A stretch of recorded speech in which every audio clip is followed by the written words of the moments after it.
Hello students, I am Shresha Chaurasia, your social science teacher. How are you all? I hope you all are fine there. As you all know that your online classes are already been started, so I hope you all started your studies. Started or not? If not, then start your studies. Okay? Because we teachers are trying our best to give you online classes, and this topic is for class 7, chapter 1, India and the World. In this chapter, you will learn about the history and the culture of a medieval area. The study of history has been divided into 3 parts. जो हमारी history है वो 3 parts में divided है. That is ancient age, medieval age and modern age. So in this chapter we will learn about the medieval period. Okay? So in medieval period was divided into 2 parts. That is early medieval period from 8th century to 13th century AD and a later medieval period that is 13th century to 18th century AD. Okay? Medieval Indian history is different from ancient India's history in many ways. Actual में आपकी जो medieval history है वो काफ़ी तरीक़ों से ancient history से काफ़ी अलग है. For example, the Indian met the followers of new religions in the beginning of this period. इस पीरियड के बिगिन में स्टार्ट हुआ था जब इंडियंस जो थे वो काफ़ी न्यू रिलीजन के फॉलोअर्स से मिले थे, और वही टाइम था जब इंडिया में अलग अलग रिलीजन का राइज अप हुआ था. Second, some languages we speak now were developed during this period. तो कुछ लैंग्वेजेस जो अभी हम लोग बोल रहे हैं वो उस पीरियड में ही डेवलप हुई थी. Some of the food we eat and clothes we wear also became popular during this period. और कुछ फूड के तरीके और कुछ क्लोथ्स जो हैं जो उस टाइम पे काफ़ी ज़्यादा पॉपुलर हुए थे वो आज भी हम लोग यूज़ करते हैं. उस तरीके का पहनावा, उस तरीके का खाना. We have more knowledge about this period because many sources are available of this period. Actual में हमारे पास में मेडाइवल पीरियड का नॉलेज इसलिए बहुत ज़्यादा है क्योंकि हमारे पास में ऐसे सोर्सेज अवेलेबल हैं मेडाइवल पीरियड के जो हमें उसके बारे में बताते हैं. एंशियंट टाइम्स के बारे में उतने हमारे पास में रिकॉर्ड्स नहीं है, इसलिए वो कंडीशन हमेशा डाउटफुल रहती है कि वो है या नहीं है. लेकिन मेडाइवल के हमारे पास में बहुत सारे सोर्सेज अवेलेबल हैं. That's why we have a more knowledge of a medieval period. Now sources of study of a medieval India. Medieval India के क्या क्या सोर्सेज हैं जिससे हमें मेडाइवल इंडिया के बारे में पता लगता है. ठीक है, 2 सोर्सेज हैं. First is literary source. Literary source का मतलब होता है वो सोर्सेज जो हमारे पास में रिटन है. आर्कोलॉजिकल सोर्स, वो सोर्सेज जो हमें खुदाई के दौरान पुरानी चीज़ें मिलती हैं उसे आर्कोलॉजिकल बोलते हैं. Written on. अब लिटरेरी सोर्स जो हैं वो उस टाइम के एक्चुअली ये जो एरा है ये 8th सेंचुरी का एरा है जब हमें रिटन रिकॉर्ड्स जो हैं वो पाम लीव्स पे या बर्च बार्क पे मिलते हैं. पाम लीव्स को हम ताड़पत्र बोलते हैं और बर्च बार्क को हम लोग भोजपत्र बोलते हैं in Hindi. Archaeological inscription written on. अब आर्कोलॉजिकल में जो हमें इंस्क्रिप्शंस मिले हैं वो जो रिटन रिकॉर्ड्स हैं वो हैं plates of copper and stones. Copper plates के ऊपर बने हुए या स्टोन्स के ऊपर लिखे हुए या कुछ पुरानी चीज़ें जो ज़मीन के अंदर दबी हुई थी वो सारी चीज़ें. Now here are some pictures. मैंने कुछ पिक्चर्स कलेक्ट किए हैं टू मेक यू क्लियर कि किसको क्या बोलते हैं. ये फर्स्ट पिक्चर जो है इसे पाम लीव्स बोलते हैं, ठीक है, या भोजपत्र. सेकंड पिक्चर जो है ये बर्च बाग के ऊपर है जिसे हम भोजपत्र बोलते हैं. ठीक है, ये जो पेड़ों की छाल होती है उसको फ्लैटन करके और उस पर लिखा जाता है. थर्ड पिक्चर जो है ये कॉपर प्लेट का है जिसे पीट के फ्लैटन किया जाता है एंड देन उसके ऊपर लिखा जाता था.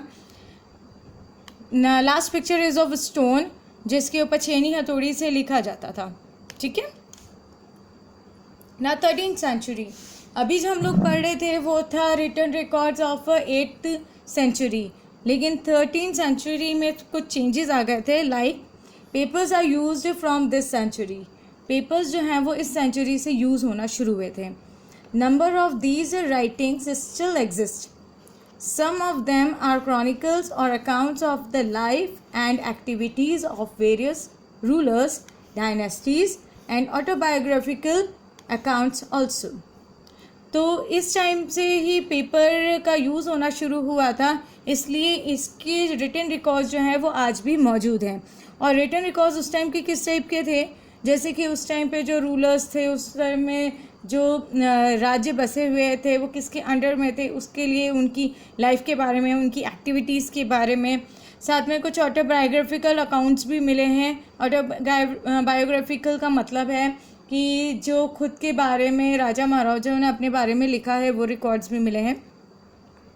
सम foreign writers also came in India in this century with the Turkish invader who had written about the Delhi Sultan and Mughal rulers। कुछ फॉरेन राइटर्स भी ने भी हमारे इंडिया के बारे में लिखा है उस सेंचुरी में। वो जो फॉरेन राइटर्स थे वो एक्चुअली टर्किश इन्वेडर्स के साथ में आए थे और उन्होंने Delhi sultan and Mughal rulers के बारे में लिखा है। फॉर एग्ज़ाम्पल इब्न बतूता 1304 से लेकर 1369 तक उन्होंने ट्रैवल किया है।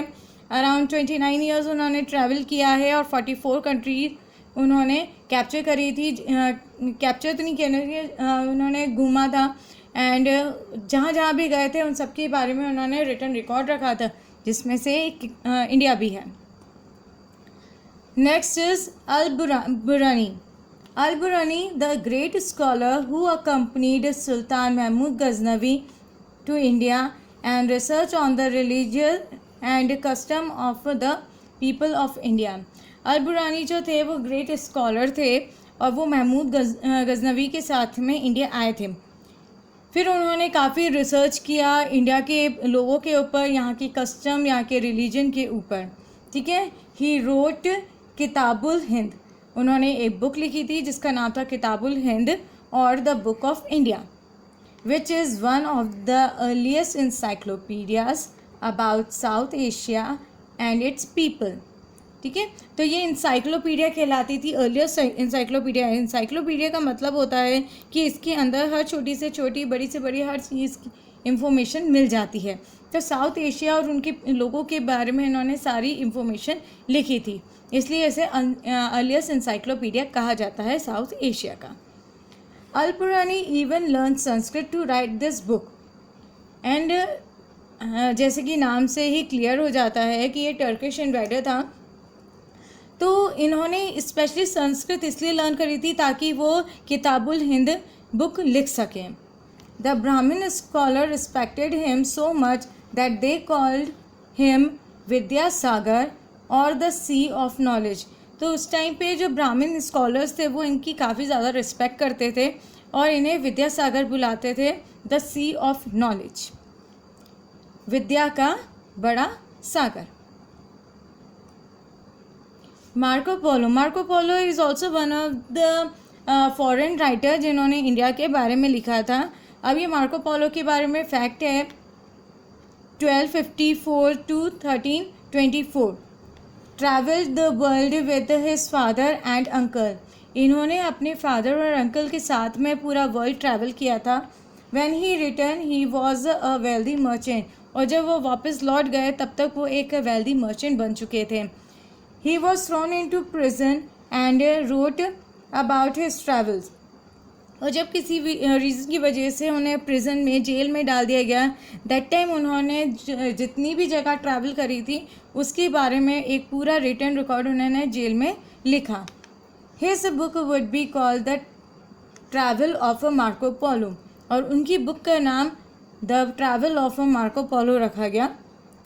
His book would influence many future generation of explorers, और इनकी इसी बुक से जितने भी फ्यूचर एक्सप्लोरर्स थे जो जानने की इच्छा रखते थे, उन लोगों को भी उन्होंने इन्फ्लुएंस किया ताकि वो लोग भी अपने आइडियाज़, अपने व्यूज़ लिखें। अब ये तो था अभी तक जो हम लोगों ने पढ़ा, ये 13th सेंचुरी के बारे में पढ़ा है, ठीक है।